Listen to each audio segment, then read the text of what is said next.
Hey everybody, it's Pastor John with your Midweek Moment for this week.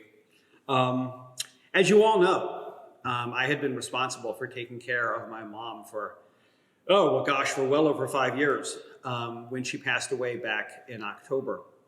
And as she had gotten older and as her mobility and her respiratory problems got worse, of course, I had to provide more and more care for her. I had to take over doing more of the things, that she'd used to been able to do for herself. And so when she passed away last year, it was sad, obviously.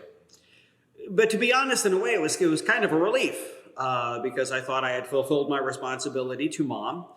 And that since my brother and sister and I had always had sort of an agreement whereby I was going to take care of Mom, and then when the time came, they were going to take care of Dad, I figured that I was done taking care of parents.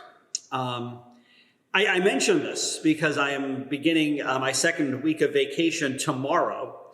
And the reason I'm going on such an odd schedule, I'm going from Thursday of this week through Wednesday of next week. The reason I'm doing it on such an odd schedule is because I'm going to spend 5 days of my vacation driving my father across Pennsylvania to get to his new home in Patterson Township, Pennsylvania, which is just outside of the town of Beaver Falls. And the reason we're moving him out there is that the time has come for him to live closer to one of his kids. And my brother also lives in Patterson Township.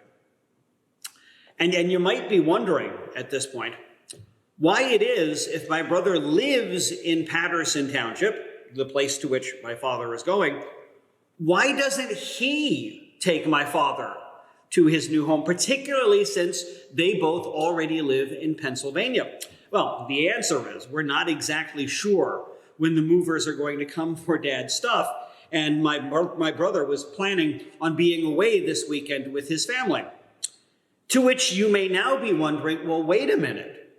Why is it that your brother has to spend his weekend away with his family and you get to take almost your entire vacation driving your father out to his new home? And the answer to that question is because family is forever and they never go away.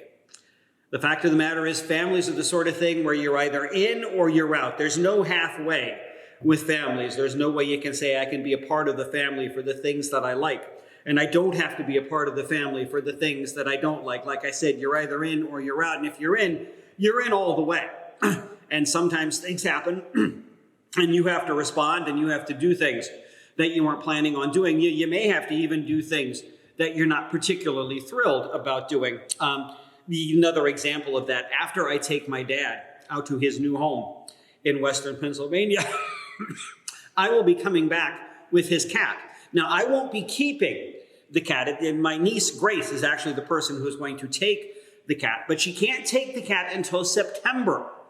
So I will be sort of babysitting the cat for the entire summer, which is a bit of a drag because, to be honest with you, I don't want a cat. I've got four reasons for that.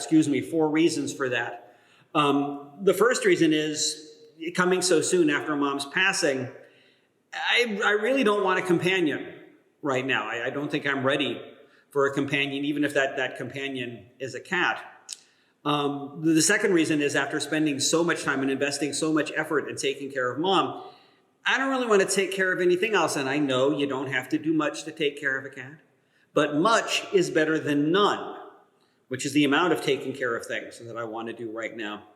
The third reason is I'm currently painting the house, and I'm up to the point now where I'm painting the woodwork. And I don't know if you've ever tried to paint a house with a cat in it, but the fact of the matter is, if you have wet paint anywhere on the woodwork, the cat will find it. And once it does, you not only have paint on the woodwork, but you have paint on the cat, and you have paint on the floor, and you have paint on the furniture, and you have paint absolutely everywhere. And the fourth reason I'm not particularly thrilled about taking the cat is if I bond with the cat and if I become attached to the cat, well, at the end of the summer, I'm just going to have to give it up anyway, since it's Grace's cat, not mine. But once again, when you're in your family, you're either in or you're out. And when Grace asked me if I would watch the cat for the summer, she was there, and her mother was there, and her father was there, and her brother was there, and her girlfriend was there. So I could either be the hero who said, why, yes, Grace, I would love to watch your cat for the summer, or I could be the villain who was responsible for sending the cat to an animal shelter. So I really didn't have much choice. Because like I said, family is forever, and you're either in or you're out. There is no halfway. There are other things that should be like that too.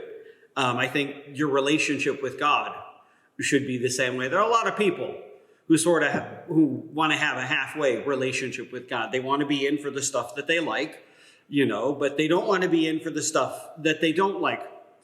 And the thing about a halfway relationship with God is you don't get much of anything out of it. If you really want to get something out of a relationship with God, you've got to be in like you're in with your family. You've got to be in all the way. You've got to dedicate yourself to that relationship. And that's really when you start to get the most out of it, because that's the same way with family. So you get the most out of your relationship with your family when you decide to put the most into it. So there are your lessons for today. Family is forever. And just like a relationship with God, your relationship with your family should be either all the way in or all the way out. Thanks.